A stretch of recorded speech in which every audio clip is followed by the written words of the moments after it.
Well, Andy, we've come back here to Moor Park.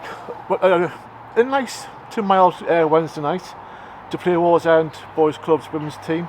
And we beat them 2-0. What were your thoughts on the game? Same to start with saying the same thing, that these games are really tough. You know, at this stage of the season, all the players are fully fit. You know, clearly everybody's been training hard over the course of the year.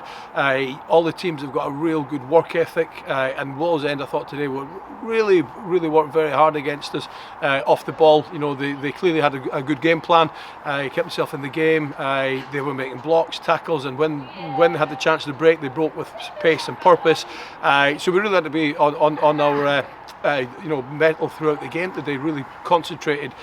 So happy to get the win. Really any wins, 3 points I take now, whether it was going to be 1-0 or 10-0, you just take a win, you take your 3 points and you move on. So yeah, today it was a tough game. I thought we played pretty well, actually controlled it, but just didn't quite have the accuracy in the final third to convert a lot of our build-up play and possession play into more goals. The goal coming just before half-time helped settle things down, because it was getting a little bit nervous. You know, you probably wanted a goal as early as possible, and suddenly a couple minutes away from half-time, it's starting to get a little bit edgy. But getting the goal there, which is probably just at the end of a good spell for us. It was the first time that we'd probably kept the ball high up the pitch for 5, 6, 7, 8 minutes. Really just regaining it quickly, putting the pressure on, and of course forcing the defenders to sort of put a leg in and give us the penalty kick to get that goal.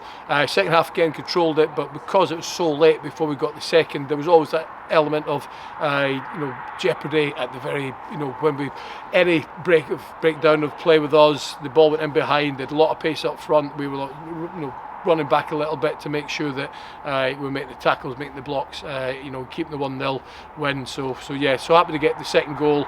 Just gave us a little bit of breathing space and play some nice football, but without having the final killer punch to finish the game off any more than that. But it's first of 2 back-to-back games against Wallsend, so we'll have learnt a lot about them today, and they'll have learnt a lot about us. So I think Sunday will be, it might be the same 2 teams, but I think we might see a completely different game in the way both teams set up and go for it. Brilliant, well done, Andy.